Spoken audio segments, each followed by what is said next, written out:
The movie opens with a young man dressed in a white t-shirt, baggy jeans, and a durag, arriving at a building where others are waiting to audition for a part. He meets a young woman who asks if he's late because of traffic, to which he agrees. The two of them are co-workers who are auditioning together for a scene.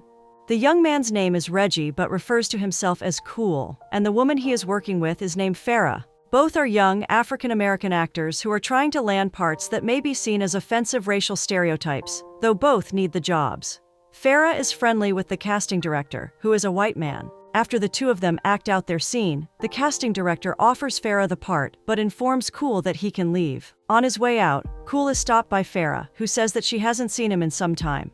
Cool congratulates her on landing the role, the two of them embrace, and he leaves for his next audition.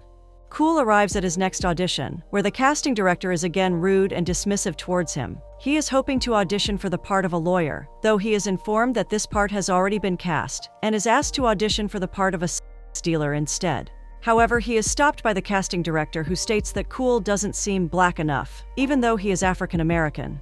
Cool then speaks about his tough upbringing, and the casting director is moved by this to the point he offers him the role, though Cool has had enough and is thrown out by security for pulling out a gun. Not long after, Cool is back at his job at the local garage. His co-worker Derek asks why he constantly misses work, and that his goal of becoming an actor is nothing more than a pipe dream. Cool responds that Derek can continue working as a grease monkey if he wishes. Meanwhile, he has bigger ambitions. Derek is not amused, though Cool is insistent that it is popular with the woman. Just then, Cool sees a woman he knows, named Renee, who has visited his garage previously. Renee is furious that Cool lied to her about owning the garage during her last visit, when all he does is put in gas for customers. She then asks Derek, who confirms to her that Cool lied to her before she drives off. Cool is annoyed with Derek, but Derek informs him that he is only telling the truth to a customer. He then asks Cool if he's even landed any work recently, to which he responds that he has done many commercials, which we find out have only been for small local businesses. Later that evening, Cool is still at work when he is disappointed to see a woman pull into the garage just before he is about to clock out. He makes his way to the car and is surprised to see that a woman he knows is driving. The woman's name is Charlie, and she is just as shocked as he is when she sees him. Cool tries to assure her that he is still trying to become an actor and is only working at the garage part-time as a favor to a friend. Charlie laughs but doesn't judge him, simply asking if he can fill her car up, which he does gladly. After he's done filling her car up, Cool asks Charlie if there's a chance they could try to be a couple ever again. Charlie disagrees, stating that she wouldn't try to do that as she knows him well, and drives away. Just then, the sound of a car horn blaring followed by a crash comes from the distance. Charlie gets into a car accident as soon as she pulls out of the gas station. Fortunately, Charlie is unhurt but is shaken by the ordeal. Cool helps her out of the car, which has been completely damaged. He advises her to leave her car at the garage so it can be fixed in the morning. Charlie laughs at the suggestion, but realizes that she has no other choice. Cool then changes the subject, asking her why she has returned to town after all this time. To his shock, she informs him that she is moving back with her fiancé as they're due to get married on the weekend. Cool then offers her a ride on his bike because she cannot drive home, which she declines. He walks her home anyway, taking his bike with him. The two of them arrive at the home she shares with her fiancé, though Charlie soon realizes that she has accidentally left her keys in her car. Cool sees no choice but the two of them to wait together until her fiancé arrives back home, which he does so soon after. Charlie's fiancé, Ed, is a criminal lawyer, and he passionately embraces his fiancée as soon as he gets out of his car. Ed is confused as to why Cool is standing outside his home, and Charlie informs him that he was kind enough to walk her home after her car was in an accident. Charlie's fiancé thanks Cool for the kindness he has shown to the woman he declares as the love of his life and hands him his business card. This offends Cool, as he firmly replies that he is no criminal. Ed plays this off, informing him that everyone needs a criminal lawyer once in a while, and hands Cool some cash for being a good Samaritan before he leaves. Cool arrives back at home, his mother, Marva's apartment. Marva lives in a small apartment that she shares with her son and boyfriend Phil, who owns the garage where Cool is an employee. Cool has a good relationship with both his mother and Phil, and neither of them sees him as a burden in their home. However, this night Cool is confused as his mother has laid out a lot of food at the table. He questions Marva about this, to which she responds that she has a catering job at a wedding on the weekend. Cool is displeased with his mother, knowing she has agreed to cater for his ex-girlfriend's wedding without telling him. However, Marva insists that Cool ruined his relationship himself, and he doesn't argue. Later that evening, Cool shows up at Charlie's front door when he hears her laughing loudly with her fiancé. He rings the doorbell, and she is not happy to see him. He immediately asks her how she can marry the man inside instead of him. Charlie is furious, reminding her ex that they haven't spoken for 3 years, so he has no right to ask her why. Just then, Ed comes to the door and is surprised to see Cool at his front door at 11 p.m. Cool explains that he was able to get the number plate of the man who hit Charlie's car and thought he should come by and inform Charlie. Ed is grateful, though Charlie asks Cool to leave as the two of them are about to have dinner. However, Cool invites himself in, and Ed doesn't mind, though Charlie is not as happy to have Cool as a dinner guest. During dinner, Cool asks Ed how he managed to get Charlie's hand in marriage, and if he sued her for it, much to Ed's amusement. Ed then picks up the familiar vibe between his fiancée and Cool, and asks if the two of them know each other, which Charlie initially denies, but then Cool interrupts, revealing that she and Charlie are childhood friends. Ed and Cool get along well, laughing together at Charlie's shortcomings which annoy her somewhat. Just then, Cool asks Charlie about her ex, Reginald, which is his own real first name. Ed questions whether this is the one that was a terrible actor, which Charlie confirms while laughing, though Cool is somewhat offended. He then resorts to bringing up their own failed relationship, stating that she shouldn't have treated Reginald the way she did. Ed interrupts their conversation, informing the two that they still haven't started their meal yet. Cool apologizes and states that he must leave, but Ed tries to stop him, though Charlie insists, and he leaves. The next morning, Marva comes into her son's room and wakes him up. She isn't happy that Cool went to see Charlie last night, when she specifically asked him not to. Marva asks her son to be respectful to her client and then exits the room before shouting at him to get out of bed. Later that day, Cool is at work when he asks Derek about the car he has just fixed.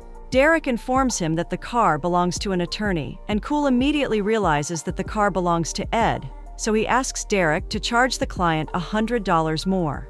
Cool is about to scratch Ed's car when Phil orders him to return to work. Afterward, Cool is helping a customer fill their car with gasoline, and all he can think about is how happy Charlie looks with Ed. He is snapped back to reality when the fuel pump clicks, and he realizes he is done filling up a customer's car. However, the customer is furious that Cool has filled his car up all the way as he only has $5 with him. Cool is adamant that the customer requested he fill his car, and the two of them argue, before the customer drives away after Derek interjects and calms them both down. After that, Cool asks Derek if he could cover for him as he has an important task elsewhere. Derek initially refuses, though eventually accepts when Cool threatens to expose that he has been intentionally overcharging customers for his own gain. Cool explains to him that the car in the garage belongs to his ex-fiancée's new partner, and Derek immediately realizes that Cool plans to try to get Charlie back. Later that day, after convincing Derek to cover for him, Cool is at an ATM when his bike is stolen. He chases the culprit on foot to no avail. The same day, Cool is attending an audition. He is called into the audition room and is not surprised that he has been called in to audition for another movie that uses offensive stereotypes of black people. The casting directors ask him to tell them something about himself and who he is, though is informed to leave when he cannot come up with a satisfactory answer. Cool later meets with his agent Cole Carter. He voices his frustrations at always being typecasted and given auditions for racist stereotypes of black people, though Cole replies that he should just try to be the best stereotype that he can be.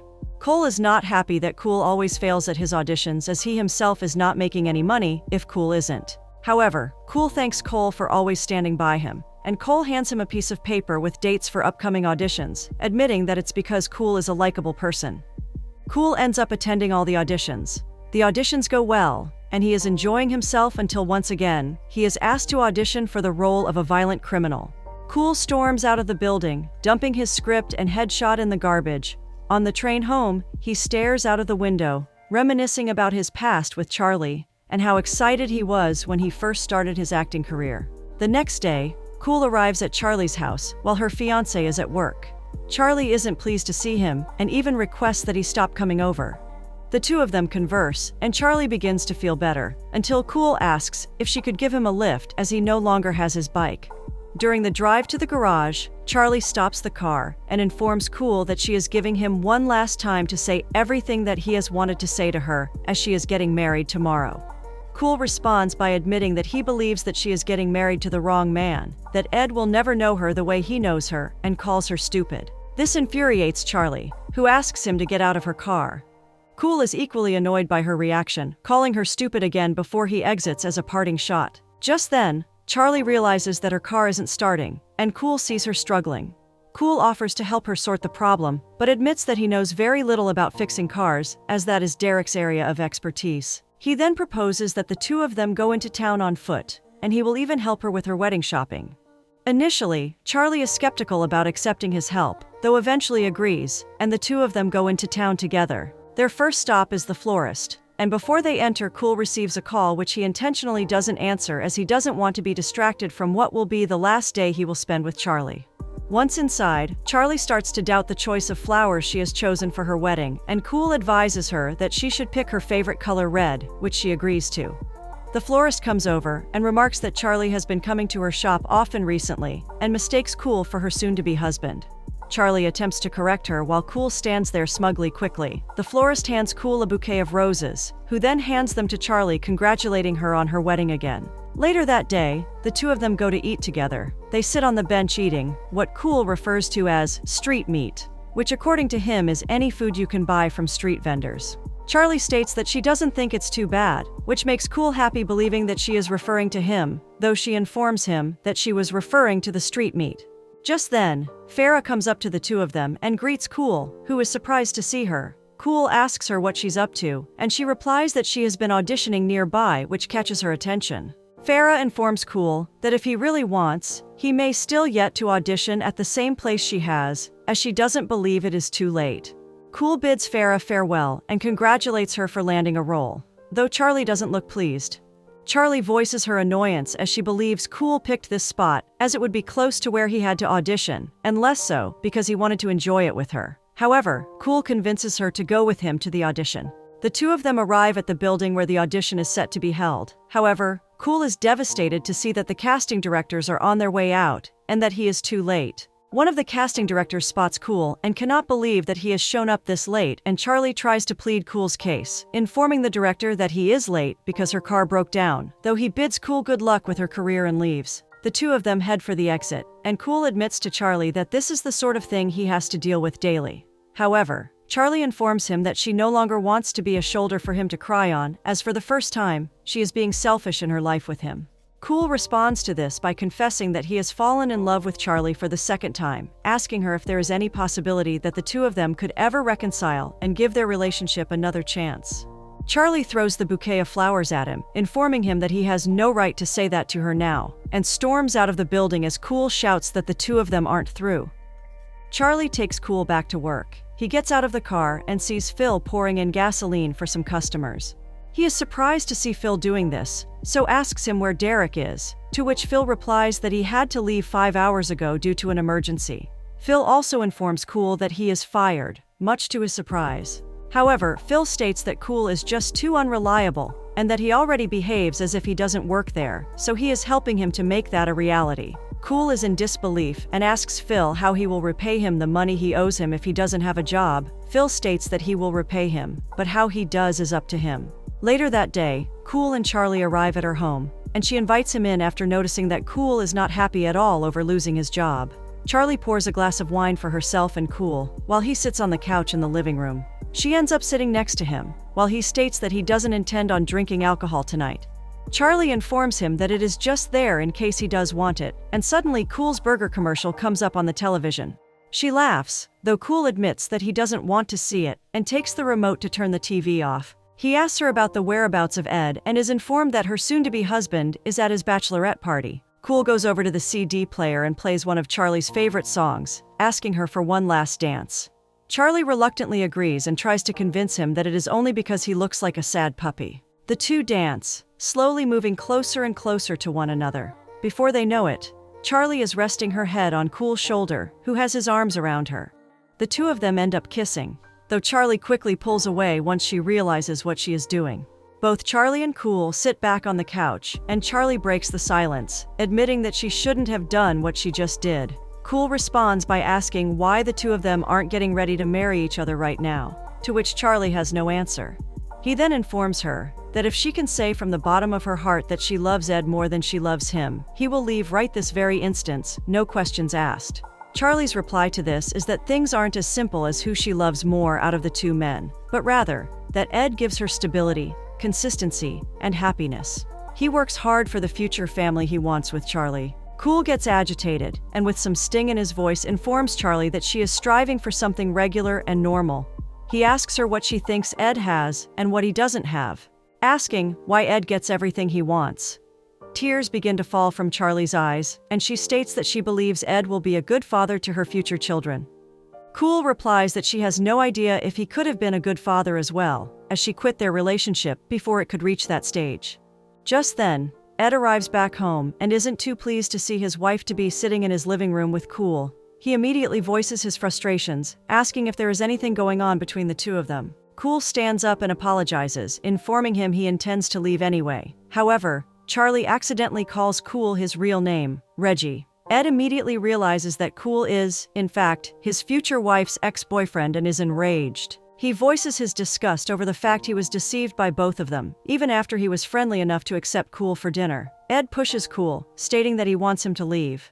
Cool is annoyed by Ed becoming physical, and this descends into a physical struggle, which ends with Ed punching Cool in the face. Charlie quickly intervenes, holding a furious Ed back while instructing Cool to leave their home. Cool is heartbroken and asks Charlie if this is how their story ends, to which she simply replies, yes, before he walks out of the door. Charlie begins to sob while Ed watches her, not once blinking. He looks at his fiancée and scoffs, vocalizing his disbelief over what has just occurred, and then heads upstairs. Meanwhile, Cool sits outside on the sidewalk with his head in his hands, sobbing uncontrollably. Understandable, as saying he has had a terrible day would be an understatement. There are comic book supervillains that have had less tragic backstories at this point. Later that night, Charlie is sitting on her bed when Ed walks in with an ice pack in his hand. He admits that he hasn't hit anybody since he was at a boxing gym when he was young. Charlie attempts to apologize, but Ed doesn't want to hear what she has to say. Instead, Ed reaches for a blanket and pillow and hands them to Charlie, informing her that he wants her to sleep on the couch tonight and not next to him. Charlie refuses, though Ed's tone changes and pressures her to do as he says. She then asks her fiancé if he still wants to marry her, as they're due in 10 hours, to which Ed replies that he will sleep on it and will let her know of his decision tomorrow. Charlie asks him what they will tell all their guests if they have to cancel, and Ed informs her that she will be doing the explaining, as he doesn't intend on explaining anything to anyone, as he was not in the wrong.